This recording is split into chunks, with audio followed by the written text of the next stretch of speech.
देखिए मोहनजोदड़ो, तो मोहनजोदड़ो सीधा प्रश्न पूछेगा कि मोहनजोदड़ो का अर्थ क्या होता है।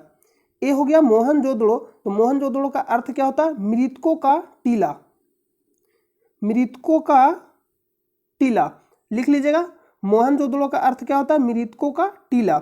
और इसका खोज किसने किया? राखल दास बनर्जी। कब किया था? 1922 में। सभी प्रश्न पूछा जाएगा। विशाल स्नानागार कहाँ मिला? मोहनजोदड़ो में। सबसे बड़ा इमारत, स्नानागार का मतलब क्या होता है? सबसे बड़ा इमारत। बृहत स्नानागार, नर्तकी की काष्य मूर्ति कहाँ से मिला? मोहनजोदड़ो से। सीधा प्रश्न पूछेगा बृहत स्नानागार कहाँ से मिला, तो क्या हो जाएगा आंसर? मोहनजोदड़ो। विशाल स्नानागार कहाँ से मिला? तो मोहनजोदड़ो। स्नानागार का मतलब क्या होता है? सबसे बड़ी इमारत, यानी विशाल स्नानागार का मतलब होता है सबसे बड़ी इमारत। बनावली और मोहनजोदड़ो से मिट्टी का हल्का साक्ष्य मिला। तो जो जो हम टिक कराएंगे उसको आप जरूर याद रखिएगा। चनहुदड़ो को खोज किसने किया? 1931 में। मतलब किसने किया? एनजी मजूमदार। ये भी प्रश्न पूछेगा खोज किसने किया, से प्रश्न पूछेगा। डेट बहुत कम पूछा जाता है। मोस्ट इंपॉर्टेंट प्रश्न है, बिल्ली का पीछा करते हुए कुत्ते का पंजे का छाप मिला, यानी साक्ष्य मिला। कहां से मिला? चनहुदड़ो से मिला। खोज किसने किया? एनजी मजूमदार। मनके का कारखाना कहां से मिला? चनहुदड़ो से भी मिला था और लोथल से भी मिला था। तो ऑप्शन में अगर दोनों है और दे देगा ए और बी दोनों, तो आंसर क्या हो जाएगा? दोनों होगा। लेकिन जो इसमें मोस्ट इंपॉर्टेंट है क्या? बिल्ली का पीछा करते हुए, ये आपको याद रहना चाहिए। लोथल खोज किसने किया? S R Rao. कब किया? 1954 में। चावल के साक्ष्य कहां से मिले? लोथल। Most important. अभी आपको हम लोकेशन भी बता रहे हैं क्योंकि सीधा प्रश्न पूछेगा कौन सा स्थान भारत में स्थित है या भारत में नहीं स्थित है, तो आपको यह मालूम होना चाहिए। यह राज पूछ लेता है। मिट्टी के बने नाव कहां से मिला? लोथल। कालीबंगा खोज किसने किया? अमलानंद घोष। एक किस नदी के किनारे स्थित है? घग्घरा नदी। कब खोजा गया? 1951 में। यहां से क्या मिला? हल से जूते हुए खेत का साक्ष्य मिला। इसको आप याद रखें। बनावली मिट्टी का बना हल 1974 में। RS बिस्ट। ये सब सीधा लोकेशन सिर्फ इसमें पूछा, जो आपको ऊपर बताया वो याद रखिएगा, मोस्ट इंपॉर्टेंट है। धौलावीरा का अर्थ पूछेगा क्या होता है? सफेद कुआं। इसका अर्थ क्या होता है? सफेद कुआं। खोज किसने किया? JP जोशी। ये नहीं पूछेगा। यहां से प्रश्न ए पूछेगा, एकमात्र जो 3 भागों में बटा था, कौन? धौलावीरा। किला, मध्य और निचला। विशाल जलाशय कहां से मिला? धौलावीरा से। ये अपवाद है क्योंकि एकमात्र जो 3 भागों में बांटा हुआ था, कौन है? धौलावीरा। तो ये अपवाद, तो ये प्रश्न पूछा जाता है। विशाल जलाशय कहां से मिला? धौलावीरा से मिला। इसका अर्थ क्या होता है? सफेद कुआं। और एक मोहनजोदड़ो का अर्थ पूछेगा क्या होता है? मृतकों का टीला। स्थित कहां? खोजा किसने? तो मोहनजोदड़ो पाकिस्तान में स्थित है। खोजा किसने? 1922 में। राखल दास बनर्जी। क्या यहां से मिला? विशाल स्नानागार कहां से मिला? मोहनजोदड़ो से। बृहत स्नानागार कहां से मिला? मोहनजोदड़ो से। नर्तकी की काष्य मूर्ति कहां से मिला? मोहनजोदड़ो से मिला। बिल्ली का पीछा करते हुए साक्ष्य कहां से मिला? चनहुदड़ो से मिला। चनहुदड़ो का खोज किसने किया? एनजी मजूमदार। ये प्रश्न पूछेगा। अब हम लोग इसका लोकेशन देख लेते हैं कि इसका लोकेशन क्या है। तो अगर आप लोकेशन देखें, ए रहा मोहनजोदड़ो, ये क्या है? मोहनजोदड़ो। और ये जो आप देख रहे हैं, यह सिंधु नदी। तो सिंधु नदी के कौन सा साइड मोहनजोदड़ो स्थित है, ये भी प्रश्न पूछा जाता है। तो कौन सा साइड है? जैसे सिंधु नदी इधर से मतलब बह रही है, इधर से। तो इधर से जब आप आइएगा तो बायां साइड पड़ेगा और इधर दायां साइड। तो बायां साइड स्थित है मोहनजोदड़ो और चनहुदड़ो। जस्ट दोनों अपोजिट साइड है। मोहनजोदड़ो और चनहुदड़ो क्या है? दोनों एक दूसरे के अपोजिट साइड है। ये आपको याद रहना चाहिए। सुतकांगेडोर ये कहाँ स्थित है? पाकिस्तान में स्थित है। और एक सुरकोटडा ये कहाँ स्थित है? भारत में।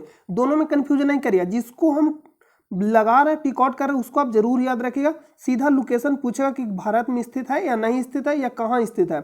धौलावीरा गुजरात में, इसको आप याद रखिएगा। लोथल किस नदी किनारे स्थित है? भोगवा नदी किनारे। कहाँ स्थित है? गुजरात में स्थित है। ये सीधा प्रश्न पूछा जाएगा। दायमाबाद ये भी कहाँ स्थित है? तो ये भी भारत में स्थित है। ये प्रश्न पूछेगा। और यहां से जो प्रश्न बनेगा, बनावली, कालीबंगा, राखीगढ़ी और रोपड़, ये रोपड़ याद रखिएगा। और यहां से एक जो प्रश्न बनेगा मांडा, ये याद रखिएगा, जम्मू कश्मीर। यहां से आप इतना याद रखिएगा जरूर, ये मोस्ट इंपॉर्टेंट है। तो इस प्रश्न का जो आंसर होगा क्या हो जाएगा? मनके बनाने का कारखाना कहां से मिला? चनहुदड़ो से मिला। इसका राइट आंसर का ऑप्शन नंबर 4। और चनहुदड़ो कहाँ स्थित है? तो पाकिस्तान में स्थित है। अभी आपको तुरंत बताया। सिंधु नदी कौन सा साइड है? तो ये कौन सा साइड हो जाएगा? देखिए, सॉरी, यहाँ जो आपको हम बताया साइड लगते हैं आपको गलत बता दिए। यहाँ से सिंधु नदी से आ रही है तो इधर क्या हो जाएगा, दायां हो जाएगा, और इधर क्या हो जाएगा, बायां। इधर बायां और इधर दायां। तो जो मोहनजोदड़ो है सिंधु नदी के दायां साइड मतलब स्थित है, और चन्हुदड़ो है जो बायां साइड स्थित है। मतलब आपको क्या करना है, नदी जिधर से बह रही है उधर से आपको चलना है, और आप अपना साइड देख लीजिए, पता चल जाएगा कि कौन साइड स्थित है। एक याद जो रहना, मेहरगढ़ कहाँ स्थित है, पाकिस्तान में। अगला प्रश्न। नमस्कार दोस्तों, आप सभी का स्वागत है हमारे चैनल पे। चैनल पे पहली बार आए तो वीडियो को पूरा आप जरूर देखें, इससे आपको बहुत ज़्यादा फायदा होगा। और इसका पीडीएफ चाहते हैं तो टेलीग्राम चैनल से जाकर ज्वाइन हो जाइएगा, जिसका लिंक आपको वीडियो के डिस्क्रिप्शन में मिलेगा, या आपको टेलीग्राम चैनल पर जाकर सर्च करना है स्टडी लिंक पीडीएफ, वहाँ से भी जाकर आप ज्वाइन हो सकते हैं। तो आइए हम लोग वीडियो को सीधा शुरू करते हैं। और आप चैनल पर नए तो वीडियो को पूरा जरूर देखें, और टेलीग्राम चैनल से जोड़ना न भूलें, क्योंकि वहाँ जो भी वर्तमान में एग्जाम होता है या जो भी खबर चर्चा में रहता है उसको वहाँ आपको प्रोवाइड किया जाता है। तो उससे आपको बहुत ज़्यादा फायदा होगा। ये आपको फायदा होगा कि किस तरह से एग्जाम में प्रश्न पूछा जाता है और किस तरह से पूछा जाएगा, मतलब आपको एक तरह का एक्सपीरियंस वहाँ होगा। अगर आप प्रीवियस ईयर प्रश्न को सोल्व करिएगा तो आपको एक्सपीरियंस होगा। ये भी प्रीवियस ईयर ही प्रश्न है, हम जो भी आपको डिस्कस कराते हैं सभी प्रीवियस ईयर प्रश्न रहता है, यानी एग्जाम में पूछा गया। तो चलिए हम लोग वीडियो को शुरू करते हैं। आज का जो पहला प्रश्न है, जिप्सम को 373 केल्विन पर गर्म करने पर यह जल के अणुओं को अलग कर देता है और कैल्शियम सल्फेट हेमीहाइड्रेट बन जाता है। इस पदार्थ का उपयोग खिलौना बनाने, सजावट का सामान बनाने और सतह को चिकना करने के लिए किया जाता है। इस पदार्थ को आमतौर पर किस नाम से जाना जाता है? तो आप सुना होगा कि जिप्सम को कितना बोला, 373 केल्विन, यानी अगर हम लोग यहाँ बात करेंगे सेल्सियस में तो 100 डिग्री सी। तो जिप्सम को जब 100 डिग्री सी पे गर्म किया जाता है किसमें परिवर्तित हो जाता है, प्लास्टर ऑफ पेरिस, ऐसे 120 डिग्री सी देता है। तो आप इसको याद रखिएगा, जिप्सम। तो जिप्सम का सूत्र क्या होता है, जिप्सम का सूत्र CaSO4 2H2O। ए हो गया किसका सूत्र है, जिप्सम का सूत्र। ये जो सूत्र हो गया CaSO4 2H2O, ये किसका सूत्र हो गया, जिप्सम का। लेकिन अगर आप गर्म करिएगा तो क्या होगा, वाष्प बन के यानी जो पानी रहेगा उड़ जाएगा, तो यानी पानी का मात्रा कमेगा। पर किसमें, प्लास्टर ऑफ पेरिस में। क्यों, क्योंकि जिप्सम को गर्म करने पे क्या बनता है, प्लास्टर ऑफ पेरिस, जिसको हम लोग शॉर्ट में बोलते हैं प्लास्टर, POP, यानी प्लास्टर ऑफ पेरिस। तो इसका जो सूत्र होगा प्लास्टर ऑफ पेरिस का CaSO4 हाफ H2O। तो इसमें आपको कंफ्यूजन नहीं करना। Plaster of Paris, plaster of Paris यानी इसको तोड़ के जोड़ रहा है, मतलब दो भागों में बटा हुआ। तो ऐसा ही हाफ, ये भी दो भागों में बटा हुआ। तो इस तरह से आप यहाँ रिलेट कर सकते हैं। जिप्सम का सूत्र, प्लास्टर ऑफ पेरिस का सूत्र में बस इतना ही अंतर है कि इसमें जो हाइड्रोजन जो जल होता है 2 भाग होता है, और इसमें जो जल होता है आधा भाग होता है। ये भी कभी कभी प्रश्न पूछ लेता है। इसी को हम लोग बोलते हैं कैल्शियम सल्फेट हेमीहाइड्रेट। तो इसको आप याद रखिए, सीधा सूत्र पूछेगा। प्लास्टर ऑफ पेरिस का सूत्र क्या होगा, CaSO4 half H2O। Plaster of Paris का निर्माण कैसे होता है, जिप्सम को गर्म करने पे। तो इसको आप याद रख लीजिएगा। और यहाँ से इसमें आप कंफ्यूजन अगर कर सकते हैं कि सेल्सियस से केल्विन में बदलने के लिए तो ई C है और एक K है। तो अगर हमको सेल्सियस से केल्विन में जाना है, यानी C का जो ये आपका पहलेस वैल्यू हो जाएगा 3 हो जाएगा, और K का जो पहलेस वैल्यू हो जाएगा कितना हो जाएगा 11, यानी अल्फाबेट में। अब इसको अगर आप देखिएगा तो 3 पे है 11 पे है। तो अब बताइए 3 से अगर 11 आपको जाना है तो क्या करना पड़ेगा, जोड़ना पड़ेगा, यानी 3 से 11 आपको जाने के लिए जोड़ना पड़ेगा। तो आपको कुछ नहीं करना। अगर मान लीजिए दे देगा 20 डिग्री C को केल्विन में चेंज करिए, तो आपको क्या करना, 20 डिग्री C में 273 को जोड़ देना। तो किस में चेंज हो जाएगा, केल्विन में चेंज हो जाएगा। क्यों, क्योंकि सेल्सियस से केल्विन में जाना है, यानी 3 से 11 में जाना है, तो हमको जोड़ना पड़ेगा। ये तो आपको मालूम है कि 273 जोड़ना या घटाना रहता है। तो किस में घटाएंगे और किस में जोड़ेंगे, इसमें आप कंफ्यूजन हो सकते हैं। और केल्विन से सेल्सियस में जाना तो क्या करना, कुछ नहीं, घटा देना, क्योंकि K 11 पे है और ये 3 नंबर पे है। तो यानी 11 से 3 आना है तो हमको घटाना पड़ेगा, यानी बड़ा से छोटा आना है तो घटाना पड़ेगा, और छोटा से बड़ा जाना है तो जोड़ना पड़ेगा। तो यहाँ क्या करेंगे, यहाँ मान लीजिए दे देगा कि 373 केल्विन को सेल्सियस में चेंज करें, तो 373 में से हम लोग क्या करेंगे 273 को घटा देंगे तो ये किस में चेंज हो जाएगा, यानी 100 डिग्री सेल्सियस में चेंज हो जाएगा। तो आप इतना याद रखिएगा।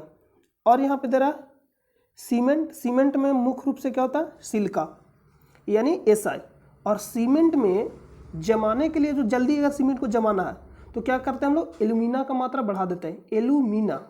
और जिप्सम को और सीमेंट को जल्दी जमने नहीं देना। जैसे मान लीजिए कि कभी कभी क्या होता है कि ढलैया करना बहुत ज़्यादा दूर में एरिया है तो आधा हम लोग कर लेते हैं, आधा दूसरा दिन करते हैं, नेक्स्ट डे।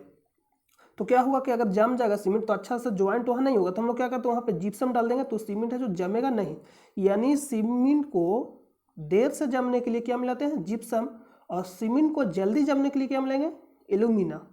इसको आप याद रखिएगा। अगला प्रश्न पे चलते हैं। नेक्स्ट प्रश्न है, what is another name of calcium oxide, CaO, calcium oxide. Another name, तो इसको क्या बोलते हैं, क्विक लाइम। अभी हम आपका जो कंफ्यूजन है सारा दूर कर देंगे। इसी को क्या बोलते हैं, क्विक लाइम। इसको क्या बोलते हैं, क्विक लाइम। देखिए एक है क्विक लाइम, एक है सेलेक्ट लाइम। तो इसमें कंफ्यूजन नहीं करिएगा। क्विक लाइम जब लिखे, क्विक का मतलब होता है छोटा, तो छोटा को छोटा के साथ आपको करना। और सेलेक्ट लाइम बोलेगा तो इसमें क्या हो जाएगा, CaOH के होल 2 कैल्शियम। देखिए CaO calcium oxide, calcium oxide और कैल्शियम हाइड्रोक्साइड, तो क्या हो जाएगा CaOH का होल टाइम्स 2। इसमें आप कंफ्यूजन नहीं करिएगा, छोटा वाला को छोटा के साथ और बड़ा वाला को बड़ा के साथ। जब सेलेक्ट लिखिएगा इस तरह से तो बड़ा हो जाएगा, और क्विक लिखेगा तो क्या हो जाएगा, छोटा होगा। तो बड़ा को बड़ा के साथ और छोटा को छोटा के साथ, कंफ्यूजन क्योंकि इसमें होना अनिवार्य है, तो आप इस तरह से याद रखिएगा। और इसी को जब आप हिंदी में देखिएगा तो एक होता है बिना बुझा चुना, बिना बुझा चुना, बिना बुझा चुना, बिना बुझा चुना। तो बिना बुझा चुना कहने का मतलब बिना बुझा यानी चूना बुझा हुआ नहीं है। तो जब चूना बुझा हुआ नहीं है तो क्या होता है, कैल्शियम ऑक्साइड। इसी को हम क्या बोलते हैं, इसी को क्या बोलते हैं, क्विक लाइम। अब याद रखिए इसी का नाम है क्विक लाइम। और बिना बुझा हुआ चूना क्या हो जाएगा, बिना बुझा हुआ चूना।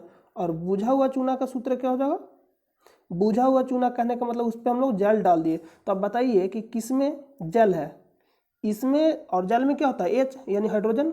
जब जल का सूत्र आप लिखेगा H2O तो यानी हाइड्रोजन होता है। तो जिसमें हाइड्रोजन रहेगा उसका सूत्र क्या हो जाएगा, बुझा हुआ चूना का।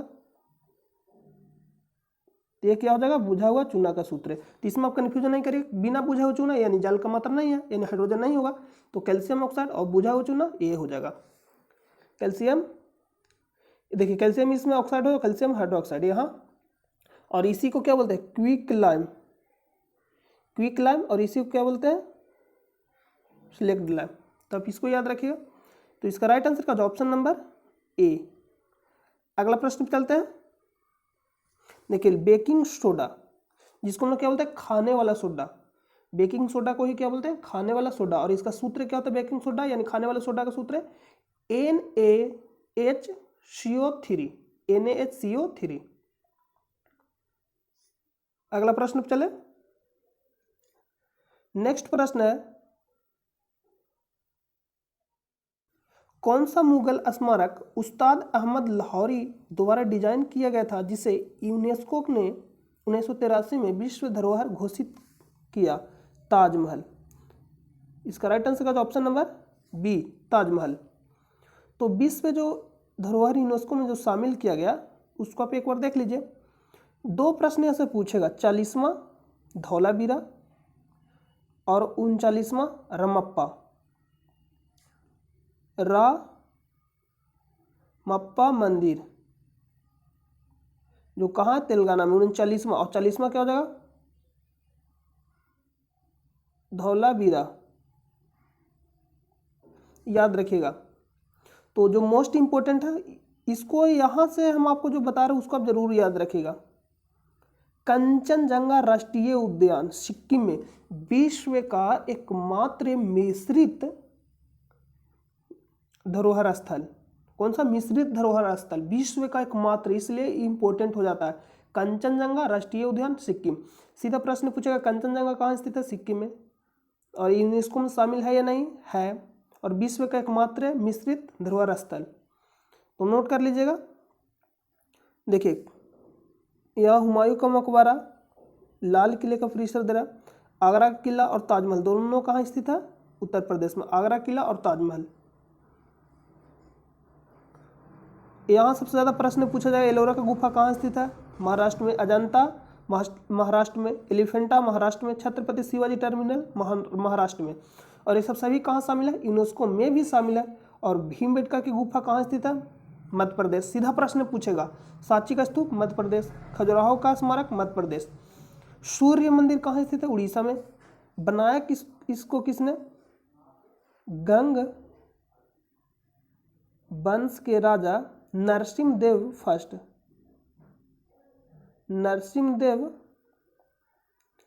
गंग वंश के राजा नरसिंहदेव फर्स्ट। और इसी को हम लोग ब्लैक पगोड़ा के नाम से जानते हैं। और स्थित का कोणार्क उड़ीसा में। अगला प्रश्न पे चलते हैं। इसको आप पढ़ लीजिएगा। इसका पीडीएफ आपको टेलीग्राम चैनल पे दे दिया जाएगा, वहां से आप इसको डाउनलोड करके पढ़ लीजिएगा। इसका राइट आंसर क्या होगा? Option number B. नेक्स्ट है, यक्षगान किस भारतीय राज्य की लोक प्रस्तुति है? ये कहाँ का? कर्नाटक। महाराष्ट्र पूछेगा तमाशा। महाराष्ट्र पूछेगा तमाशा। नौटंकी पूछेगा उत्तर प्रदेश। गुजरात डांडिया। असम बिहू। और सतारिया कहाँ का? असम का ही है। क्लासिकल डांस है। क्लासिकल डांस टोटल भारत में कितने? 8। याद रखिएगा, टोटल 8, जिसको बोलते हैं शास्त्रीय नृत्य। कौन कौन है? भरतनाट्यम तमिलनाडु, कथक उत्तर भारत, कथकली केरल, कुचिपुड़ी आंध्र प्रदेश, मणिपुरी मणिपुर, मोहिनीअट्टम केरल, उड़ीसी उड़ीसा, सतारिया असम। ये असम का क्लासिकल डांस है। पंडवानी कहाँ का है? छत्तीसगढ़। नृत्य पंडवानी किस और तीजा नवाई का संबंध किससे है? पंडवानी नृत्य से। सीधा प्रश्न पूछा जाता है। यक्षगान कर्नाटक। ओनम केरल। मकर विलक्कू केरल का ही त्यौहार है, सबरीमाला मंदिर में। रज पर्व उड़ीसा। अगला प्रश्न पे चलते हैं। देवकीनंदन खत्री की किस कृति को हिंदी भाषा में गद्य की पहली प्रमाणिक कृति माना जाता है? Chandrakanta. Option number A. Gitanjali किनके द्वारा लिखा गया? रविंद्रनाथ टैगोर जी के द्वारा लिखा गया था। और एशिया और भारत के प्रथम नोबेल पुरस्कार विजेता थे कौन? रविंद्रनाथ टैगोर। आपसे प्रश्न पूछेगा एशिया या भारत के प्रथम नोबेल पुरस्कार विजेता कौन है? रविंद्रनाथ टैगोर। कब दिया गया? 1913 में। कब दिया गया था? 1913 में। और रविंद्रनाथ टैगोर क्या थे? एशिया और भारत के प्रथम व्यक्ति, दोनों के प्रथम व्यक्ति थे। यानी एशिया के भी प्रथम व्यक्ति और भारत के भी प्रथम व्यक्ति नोबेल पुरस्कार प्राप्त करने वाले। और किस क्षेत्र में मिला था? साहित्य के क्षेत्र में। रत्नावली और प्रियदर्शनी किसके? इसका रचनाकार कौन है? हर्षवर्धन। गीत गोविंद जयदेव के द्वारा लिखा गया। नेक्स्ट है, आप अगर वीडियो शुरू से देख रहे होंगे तो आपको रिवीजन में लगाया जाता है। एक टॉपिक डेली आपको रिवीजन में लगाया जाता है, जिससे आपका रिवीजन होते रहेगा। भारत के ध्रुवीय उपग्रह प्रक्षेपण यान PSLV C-45 ने 1 अप्रैल 2019 को एमीसेट और 28 अंतर्राष्ट्रीय उपग्रहों का सफलतापूर्वक कहां से प्रक्षेपण किया? एक करेंट का प्रश्न है, तो आप इस पर ज़्यादा दिमाग नहीं लगाइए। आपसे करेंट पूछा जाएगा उतना ही, 1 से 1.5 साल का करेंट। जब भी आप एग्जाम दीजिएगा तो उससे 1 से 1.5 साल का ही करेंट पूछा जाएगा। सतीश धवन अंतरिक्ष केंद्र। नेक्स्ट प्रश्न है, उस जल निकासी पैटर्न का नाम बताइए जहां नदी एक पहाड़ से निकलती है और सभी दिशाओं में बहती है, उसे नाम क्या? अच्छी। Option number D. किसी विलयन में हाइड्रोजन आयन सांद्रता मापने का पैमाना क्या? किसी विलयन में हाइड्रोजन आयन तो किसके द्वारा मापा जाता है? pH स्केल से मापा जाता है। तो इसका राइट आंसर क्या होगा? Option number 3। डेसिबल ध्वनि की तीव्रता, और पीएच से क्या नापा जाता है? हाइड्रोजन आयन की सांद्रता। तो अब इसको नोट कर लीजिएगा। अगला प्रश्न चले, और ये आप जरूर याद रखिएगा। जैसे मान लीजिए 7 है, तो 7 से कम रहेगा तो क्या होगा? अम्लीय। यानी 7 से जैसे जैसे हम लोग नीचे आएंगे अम्लीयता का मान बढ़ता, और ऊपर जाएंगे क्षारीय यानी क्षारीयता का मान बढ़ता। 0 to 14। तो अगला प्रश्न पे चलते हैं। उस जर्मन रसायन यज्ञ का नाम बताइए जिसने 1817 में तत्वों को त्रिकों का नियम आप सुने होंगे में समूहबद्ध किया। तो नाम क्या था? डोबेरेनर। सीधा प्रश्न पूछेगा, त्रियक नियम किसने दिया? डोबेरेनर। न्यूलैंड अष्टक नियम। सीधा प्रश्न पूछेगा, अष्टक नियम किसने दिया? न्यूलैंड। मोस्ले जिसको बोलते हैं मोजली, एक आधुनिक जो हम लोग वर्तमान में जो आधुनिक पीरियोडिक टेबल है किसने दिया? मोस्ले। किस पे आधारित था? परमाणु संख्या के बढ़ते परमाणु संख्या पे। और मेंडलीफ क्या दिया? मेंडलीफ ने आवर्त सारणी क्या बोले? Periodic table. आपसे प्रश्न पूछा पीरियोडिक टेबल किसने दिया? पहली बार मेंडलीफ। किसने? मेंडलीफ। और जो वर्तमान में है आधुनिक पीरियोडिक टेबल मोस्ले। और मेंडलीफ ने किस पे सजाया था? तो परमाणु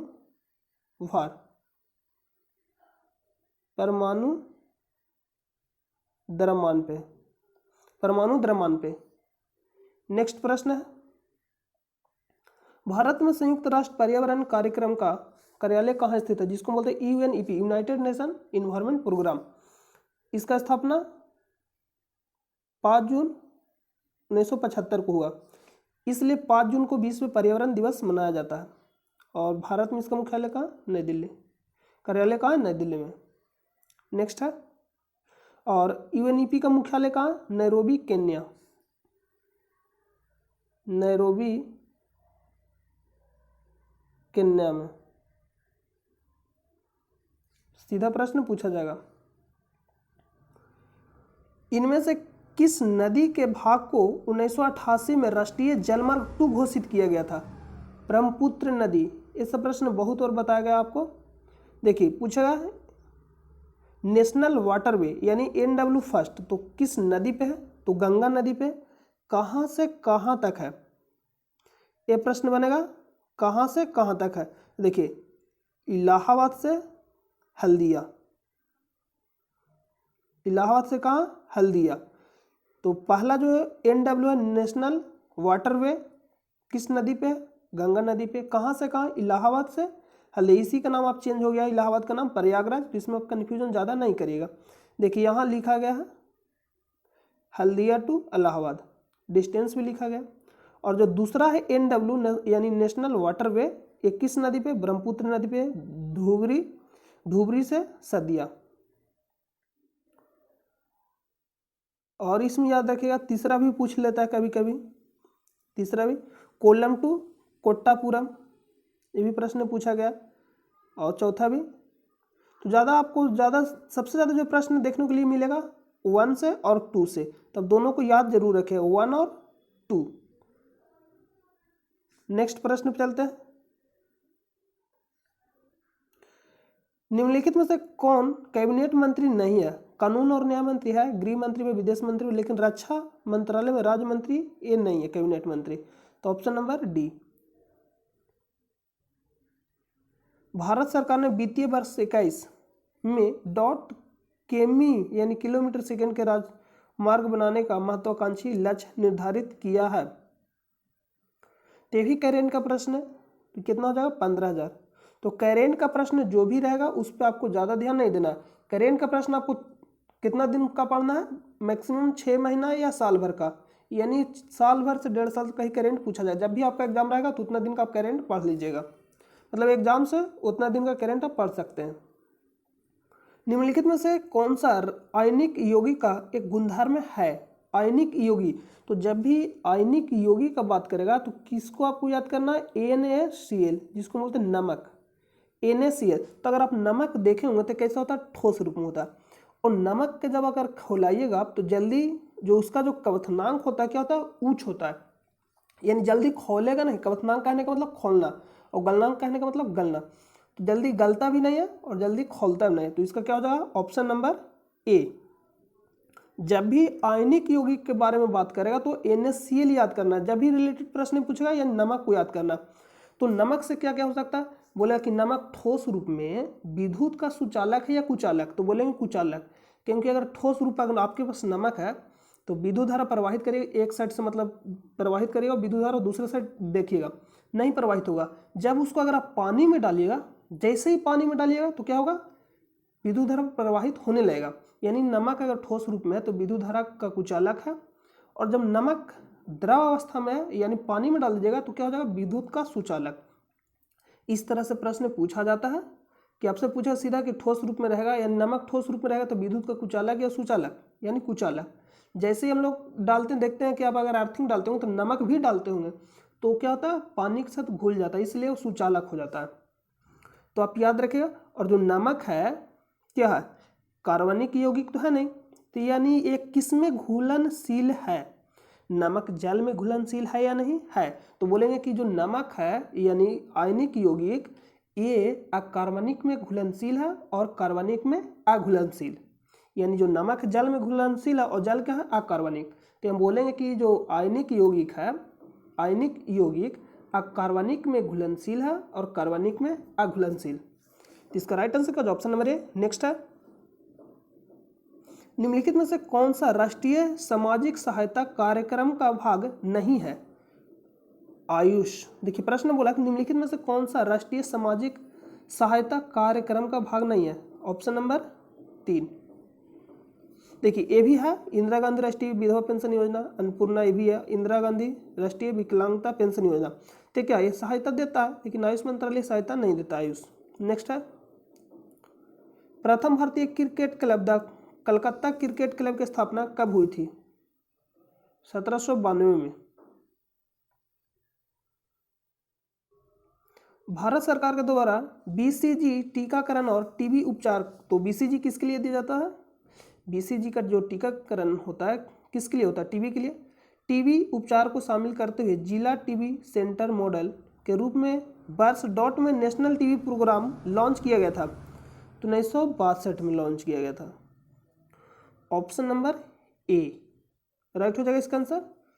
और BCG का फुल फॉर्म याद आप जरूर रखिएगा, सीधा प्रश्न पूछेगा BCG में C का फुल फॉर्म क्या है, या B पूछेगा या G, कुछ भी पूछ लेता तो बैसिलस क्लाइमेट ग्यूरिन,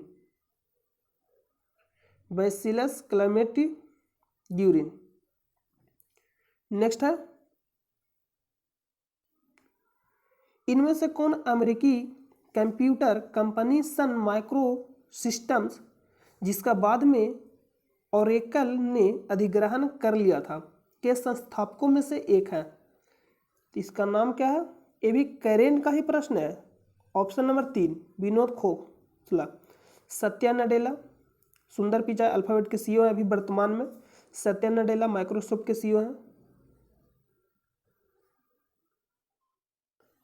नेक्स्ट प्रश्न है,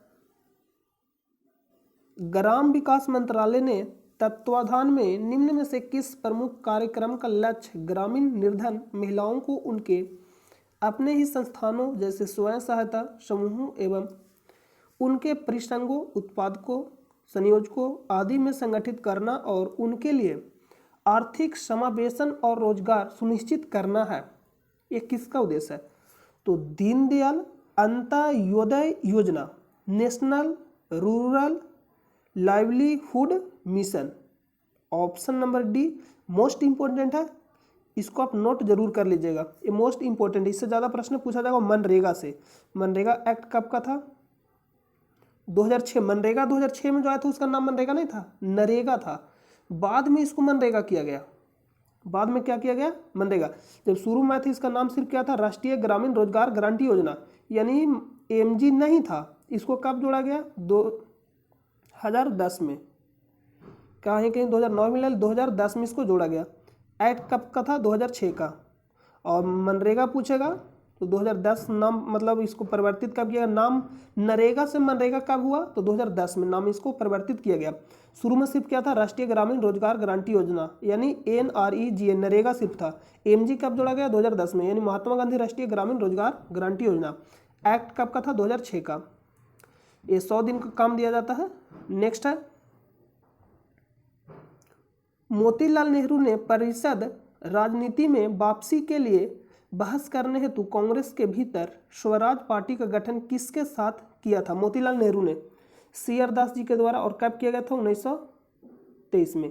1923 में स्वराज पार्टी का स्थापना किसके द्वारा किया गया? मोतीलाल नेहरू और CR दास जी के द्वारा, यानी चित्तरंजन दास। जवाहरलाल नेहरू भारत के प्रथम प्रधानमंत्री। सुभाष चंद्र बोस 1939 में फॉरवर्ड ब्लॉक की स्थापना की।